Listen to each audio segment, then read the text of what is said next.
अस्सलाम वालेकुम, welcome to our channel नॉवेल्सोलॉजी। कैसे हैं आप सब लोग? जाती हुई सर्दी को अल्लाह जाने किसने छेड़ दिया कि वापस आ गए। कराची में तो इस बार स्वेटर पहनने की भी नौबत नहीं आई। इतनी भी सर्दी नहीं पड़ी थी, लेकिन कल बारिश हुई और इतनी सर्दी हो गई कि अब तो दो दो कंबल लेने वाली नौबत आ गई है।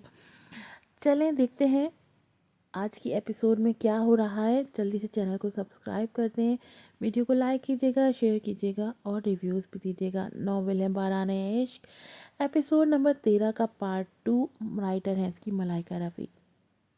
यमुना बुझे दिल के साथ वहीं कुर्सी पे बैठी उन दोनों को देख रही थी। उसकी आंखें नम थी और दिल में एक ही दर्द, दिल में एक ही विर्द। मेरे रब, प्लीज़ मेरे अल्लाह, खान को बस मेरा रहने दे। प्लीज़ उसके दिल में मेरे लिए मोहब्बत डाल दें। प्लीज़ मेरी सारी मोहब्बत, वो बस असल को भूल जाए। बस मुझसे मोहब्बत करें प्लीज़। मेरा कोई नहीं है, असल के लिए तो उसके बाबा हैं और मेरे लिए तो मम्मा है ना बाबा। मैं बिल्कुल अकेली हूँ, बिल्कुल अकेली। आंसू उसकी गाल पे फिसला था। हज़ारों किरदार ऐसे होते हैं हमारी ज़िंदगियों में कि जो सामने से तो हंसते मुस्कुराते हैं, लेकिन अंदर से वो खौफज़दा होते हैं, उदास होते हैं। यहाँ हर किरदार की अलग ही कहानी थी। अंजलि के पेरेंट्स इंडिया में थे और वो यहाँ थी। राज ने उसे तोड़ दिया था। यमुना का कोई ना था, बिल्कुल अकेली। दैमीर खानी था, लेकिन वो भी छोड़ गया था। खौफ खाए जाता उसे। अलेक्जेंडर बिल्कुल तन्हा इंसान, किसी नफ्सियाती मरीज से कम न था वो। दैमीर खान जो अपनी ही सोचों से दूर भागने के लिए जहर उंडेलता अपने वजूद में, जो खुद से ही मुंतफिर था। और असल हैरान और परेशान चारों तरफ से घिरी अपनी ही मुश्किलों में फंसी हुई थी कि जिसे कभी अलेक्जेंडर हमदर्द से हमदर्दी महसूस होती तो कभी हैरत में मुब्तला होती और कभी खौफजदा सी हो जाती। आज बहुत दिनों बाद वो हॉस्पिटल के उस रूम में आया था जहाँ उसकी अजीज तरीन हस्ती, उसकी माँ, सालों से एक ही बेड पे आंखें बंद किए लेटी हुई थी। वो पास पड़ी कुर्सी पे देर तक बैठा अपनी माँ को देखता रहा, यहाँ तक कि आंखें धुंधलाने लगी थी उसकी। धीरे से अपने कांपते हाथ बढ़ा के उसने अपनी माँ का हाथ थामा था। थोड़ा सा झुक के उसके हाथ की पुश्त पे बूसा दिया था। मम्मा, आपके इस नाफरमान बेटे ने निकाह कर लिया, वो कहते हुए धीरे से हंसा था। चौंक गई ना आप भी? मैं भी हैरान हूँ कि मैंने कैसे निकाह कर लिया और कैसे उसके साथ एक हफ्ते से रह रहा। कितनी अजीब बात है मम्मा कि जिस लड़की से आपके बेटे को मोहब्बत हुई वो तो मुझसे दूर ही रहती है, और जिस लड़की को मुझसे मोहब्बत हुई वो अपनी मोहब्बत का यकीन दिलाने के लिए हर सेकंड मेरे करीब रहती है। इवन अपनी जान पे खेल गई मुझे अपनी मोहब्बत प्रूव करने के लिए। वो टूटे लहजे में बता रहा था अपनी माँ को। मम्मा, इन रिश्तों पे, इन मोहब्बतों पे मुझे बिल्कुल यकीन नहीं। यमुना मेरी बीवी बन गई है, लेकिन मैं अधूरा हूँ मम्मा, नामुकम्मल। मैं कब रिश्तों को निभा सकता हूँ? तभी उसे छोड़ देने का सोच रहा। उसे तलाक दे दूंगा तो एटलीस्ट अपनी लाइफ में मूव ऑन कर पाएगी, वरना मुझ जैसे पागल और नफरत के लायक इंसान के साथ रह के वो भी ख़त्म हो जाएगी। मैं ठीक कह रहा हूँ ना मम्मा? मुझे उसे छोड़ देना चाहिए। लेकिन मम्मा, एक बात बताऊँ, जब से वो आई है यमुना मेरी बीवी, मैं वो जहर अब इनहेल करना छोड़ चुका हूँ। वो जब मेरे करीब होती है तो मुझे सुकून की नींद आती है, लेकिन मैं जहर का आदी हो चुका हूँ। मैं खुद को यमुना का आदी नहीं बना सकता और ना बनाना चाहता हूँ, क्योंकि इंसान छोड़ जाते हैं, धुतकार देते हैं। और वो खामोश हो गया। उसका साकित दिल तेजी से धड़क रहा था, बेचैनी सवा हो रही थी। उसने झटके से अपनी माँ का हाथ भी छोड़ दिया था। बस खामोशी से सर झुकाए, आंखें बंद किए वो अपने हाथों की लर्जिश पे काबू पाने की कोशिश कर रहा था। अपनी माँ के पल्लू से चिपकना छोड़ दो तुम खान, यह अब बिकाऊ माल है। माजी की यादों में से एक आवाज़ कान से टकराई थी, तमस्खुर उड़ाती आवाज़। ये मेरी मम्मा है, मेरी मम्मा बिकाऊ नहीं है। उसे अपनी आवाज़ सुनाई दी थी। बिकाऊ है, बिकाऊ, बिकाऊ नहीं है। आवाज़ें शिद्दत पकड़ती जा रही थी। उसने कानों पे दोनों हाथ रख लिए थे। गहरे गहरे सांस लेता वो खुद को नॉर्मल करने की कोशिश करने लगा, और फिर कांपते हाथों से उसने अपने आप से मोबाइल निकाला था और फिर वो नंबर डायल किया था जिस पे वो एतबार करता था, लेकिन वो उससे नाराज़ था, नफरत करता था। हेलो, दूसरी तरफ से आवाज़ आई थी। विवेक। उसने गहरे सांस लेते नाम लिया था। खान, क्या बात है? विवेक की परेशान आवाज़ आई थी। I need you. दैमीर बस इतना ही कह सका कि उसे घुटन का एहसास मज़ीद ज़्यादा होने लगा था। Zakaria please, I am pregnant, हमारी बेटी को ख़तरा भी हो सकता है। वो जो रोज़ली को मार रहा था, जब रोज़ली मिन्नत करते हुए उसे रोका था। ज़िक्रिया रुक के गहरे सांस लेने लगा। جب دروازے پہ کھڑے چھوٹے سے الیگزینڈر پہ دونوں کی نظر پڑ گئی تھی۔ ارے الیگزینڈر! روزلی مسکراتے ہوئے اپنے جسم میں اٹھتے درد کی پرواہ کیے بنا اس کی طرف بڑھی تھی، اور چھوٹا سا الیگزینڈر غور سے اپنی آنی کو دیکھ رہا تھا کہ بچپن سے ہی وہ اپنی ماں کو اپنے باپ سے پٹتے دیکھ رہا تھا، اور پھر اس کی ماں نے طلاق لے لی تھی اپنے شوہر سے، اور اب اپنی آنی۔ کیا مسئلہ ہے تمہیں؟ اپنے گھر میں چین نہیں تمہیں جو یہاں آ جاتے ہو؟ ذکریہ جاہلوں کی طرح چلاتے ہوئے بولا تھا۔ 7 سال کا الیگزینڈر لب بھینچے اسے دیکھ رہا تھا۔ بچہ ہے الیگزینڈر، کیا کہہ رہے ہو تم اس سے؟ ذکریہ سر جھٹک کے دوسرے کمرے میں چلا گیا تھا، اور اب وہی ذکریہ اپنی بیٹی کے سوال سے خوفزدہ ہو رہا تھا جب اس کے موبائل پہ اصل کی کال آنے لگی۔ ذکریہ خود کو نارمل کرتے موبائل کان سے لگا گیا تھا۔ ارے اصل بیٹا کیسی ہو؟ وہ بشاش لہجے میں کہہ رہے تھے۔ السلام علیکم بابا، میں ٹھیک ہوں، آپ کیسے ہیں؟ اصل نے دھیمے لہجے میں پوچھا تھا۔ میں بھی ٹھیک ہوں، بس اپنی پرنسس کو مس کر رہا۔ ذکریہ نارمل انداز میں بات کرنے کی کوشش کر رہے تھے۔ آپ مجھے اگنور کر رہے ہیں بابا؟ اصل کے سوال نے انہیں پھر سے پریشان کر دیا تھا۔ نہیں میری بچی، میں کیوں اپنی پرنسس کو اگنور کرنے لگا؟ تو کیوں نہیں بتا رہے کہ کیا روزلی میری مما تھی؟ اصل کے سوال پہ وہ جز بز سے ہو گئے۔ کیا ایک سوال کی رٹ لگا رکھی ہے اصل؟ مجھے جاننا ہے بابا، پلیز بتائیے۔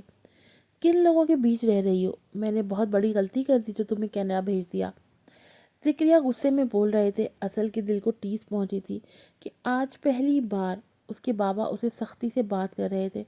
وہ خاموش رہی تھی جب ذکریہ کو اپنے لہجے کا احساس ہوا۔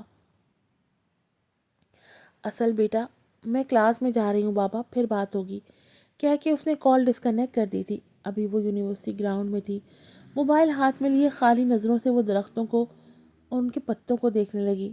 چہرے پہ تفکر پھیلا ہوا تھا، عجیب اداسی تھی اس کے سبھی چہرے پہ۔ الیگزینڈر کب سے وہیں درخت کی اوٹ میں کھڑا اسے دیکھ رہا تھا جو موبائل پہ بات کرتے اچانک اداس ہو گئی تھی۔ وہ نہیں جانتا تھا کہ وہ کیا چاہتا ہے اس لڑکی سے۔ محبت، نفرت، بدلہ، سکون، کیا؟ بس اتنا جانتا تھا کہ جب بھی وہ اس لڑکی کے سامنے جاتا ہے تو خود کو پرسکون محسوس کرتا ہے، اور وہ بار بار اسے اپنے سامنے دیکھنا چاہتا ہے۔ اس کے موبائل پر پھر سے کال آئی تھی، دمیر کی کال تھی۔ اس نے کچھ سوچتے ہوئے کان سے لگایا۔ ہیلو سر، آئی مین مسٹر خان۔ ہیلو مس اصل، یونی میں ہوں گی آپ؟ دمیر زیر لب مسکراتا کہہ رہا تھا جبکہ سامنے بیٹھا وویک اسے شاکی نظروں سے دیکھ رہا تھا۔ جی، اگر آپ فری ہیں تو آفس جلدی آئیے گا۔ آپ سیٹ کی پشت سے ٹیک لگائے وہ کہہ رہا تھا۔ کیوں؟ نہ چاہتے ہوئے بھی پوچھ لیا تھا۔ Good question. کیونکہ میں آپ کا باس ہوں اور آپ میری پرسنل سیکرٹری ہیں۔ اصل شرمندہ سی ہو گئی تھی۔ میں آ جاؤں گی، اس نے دھیمے لہجے میں جواب دیا تھا، اور کال ڈسکنیکٹ کر کے دمیر مسکرانے لگا۔ کیوں تنگ کر رہے ہو تم اس معصوم لڑکی کو خان؟ اب کہ تمہارا ٹارگٹ وہ لڑکی ہے۔ وویک لب بھینچے اسے دیکھ رہا تھا جبکہ دمیر نے نفی میں سر ہلایا تھا۔ وہ میری پرسنل سیکرٹری ہے تو اسے ٹائم پہ ہونا چاہیے آفس، اور اسے میں کبھی کبھی کسی بھی وقت کال کر کے بلا سکتا ہوں۔ پے ملتی ہے اسے، دمیر بے تاثر لہجے میں کہہ رہا تھا۔ اروشما کے بعد اصل ٹارگٹ ہے تمہارا؟ وویک کی آنکھوں میں سرد مہری تھی۔ تمہیں کیوں لگتا ہے وویک کہ میں خوبصورت لڑکیوں کو ٹارگٹ کرتا ہوں؟ اور بار بار اروشما کا ذکر کیوں کر رہے ہو؟ وہ میرے گھر آئی تھی، میں اس کے گھر نہیں گیا تھا، ڈونٹ فارگیٹ۔ دمیر نے سرد لہجے میں کہا تھا۔ وویک سر جھٹک گیا۔ اور یمنا، وہ بیوی ہے میری، دمیر نے پرسکون انداز میں کہا تھا۔ تو اصل سے کیا چاہتے ہو تم؟ وویک کے سوال پہ وہ خاموش رہا۔ انفیکٹ تم چاہتے کیا ہو خان؟ وویک پھر سے پوچھ رہا تھا جبکہ وہ کندھے اچکا گیا۔ پتہ نہیں۔ Seriously disgusting. میں آتا ہی کیوں ہوں ہر بار تمہارے بلانے پہ؟ تم سے ہر رشتہ ختم کر تو چکا ہوں۔ وویک اٹھتے ہوئے بولا، اس کی آواز میں غصے کی جھلک تھی۔ میں اب بھی تمہیں اپنا دوست مانتا ہوں وویک، تیمیر نے بے حد اچانک کہا تھا۔ وویک رک کے اسے دیکھنے لگا جس کا چہرہ کسی بھی احساس سے عاری تھا۔ وہ تعصب سے سر ہلانے لگا۔ تم کسی کے دوست نہیں ہو خان۔ دمیر کے چہرے پہ ایک سایہ سا گزرا تھا۔ اروشما ہے وجہ، نہیں، विवेक ने दो टोक अंदाज में कहा था। मैं बदल नहीं पा रहा खुद को विवेक, क्योंकि सब मुझसे भाग रहे हैं, मुझे सुधारने की कोशिश नहीं करते, तैमीर ने पस्त आवाज में कहा था।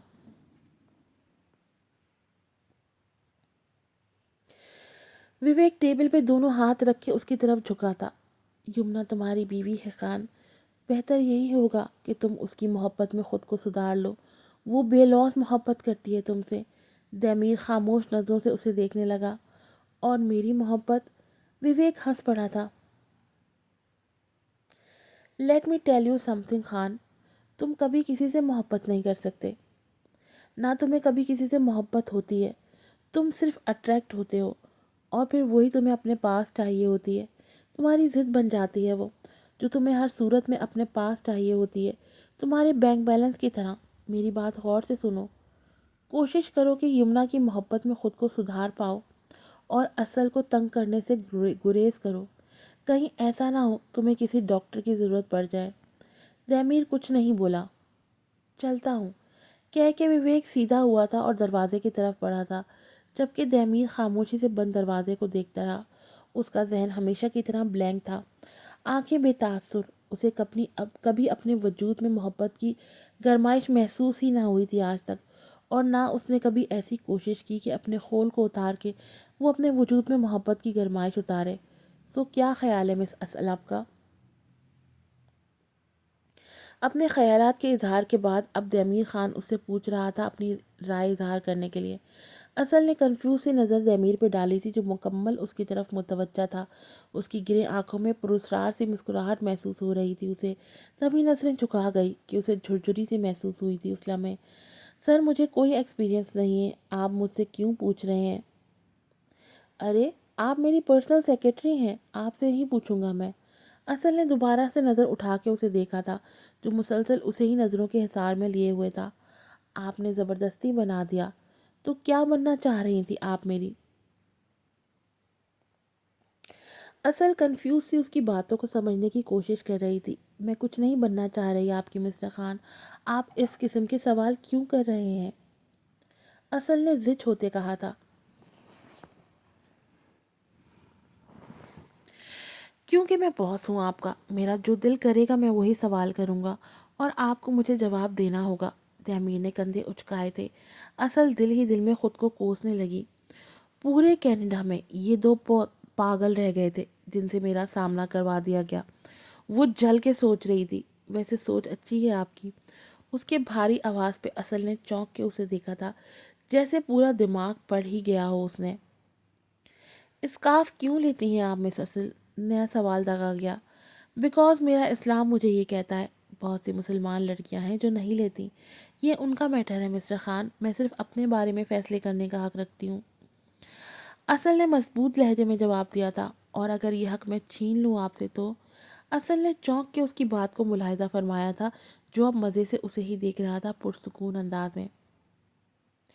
जैसे कि मैं ये शर्त रख दूं कि ऑफिस में स्कार्फ के बिना ही आना चाहिए तो मैं जॉब ही छोड़ दूंगी मिस्टर खान। असल ने उसकी आंखों में देखते हुए सपाट लहजे में कहा था। तैमीर के लबों को मुस्कुराहट ने छुआ था। वैसे आप उस रात नशे में बहुत खूबसूरत लग रही थी। असल का चेहरा गुस्से और खिफ़्फ़त से सुर्ख पड़ गया था। आपके पास मैं जॉब के लिए आ गई, उसका ये मतलब हरगिज़ नहीं मिस्टर खान कि आप मुझे यूँ इस तरह शर्मिंदा करते रहें। अगर आप चाहते हैं तो मैं जॉब छोड़ देती हूँ। वो झटके से अपनी जगह से खड़ी हो गई थी और जाने के लिए मुड़ी थी। मिस असल ज़िक्रिया, तैमीर की भारी आवाज़ में वो रुकी थी, लेकिन मुड़ के उसे नहीं देखा था। तभी तैमीर अपनी जगह से उठ के उसके करीब आया था। मेरा मकसद आपको शर्मिंदा करना हरगिज़ नहीं है। मुझे एक्चुअली, या शायद मुझे बात करने का तरीका नहीं आता, तभी मैं हर्ट कर देता हूँ, और इसीलिए बहुत से लोग मुझसे नफ़रत करते हैं। उसने बेतासुर लहजे में कहा था। आप भी नफ़रत करती हैं मुझसे मिस असल? आप अब की आवाज़ में लर्जिश थी। असल उसे देखने लगी। अजीब शख्स था, मुकम्मल अजीब। उसने गहरा सांस लिया था। नहीं मिस्टर खान, मैं आपसे नफ़रत नहीं करती। उसने नमी से जवाब दिया था कि उसे उस शख्स की समझ नहीं आती थी। कभी मोहब्बत की है आपने मिस असल? किसी से भी? کسی مرد سے۔ اصل نے دل ہی دل میں خود کو نارمل رکھنے کی کوشش کی تھی۔ نہیں مسٹر خان، مجھے ہوئی ہے محبت، وہ گہری نظروں سے اصل کے سبھی چہرے کو دیکھتا کہہ رہا تھا۔ تبھی اچانک سے دروازہ کھلا تھا اور دونوں نے دروازے کی طرف دیکھا تھا جہاں یمنا کھڑی ان دونوں کو حیرت سے دیکھ رہی تھی۔ آج کی ایپیسوڈ نمبر 13 یہیں پہ ختم ہوتی ہے۔ پھر ملوں گی نئی ایپیسوڈ کے ساتھ۔ السلام علیکم۔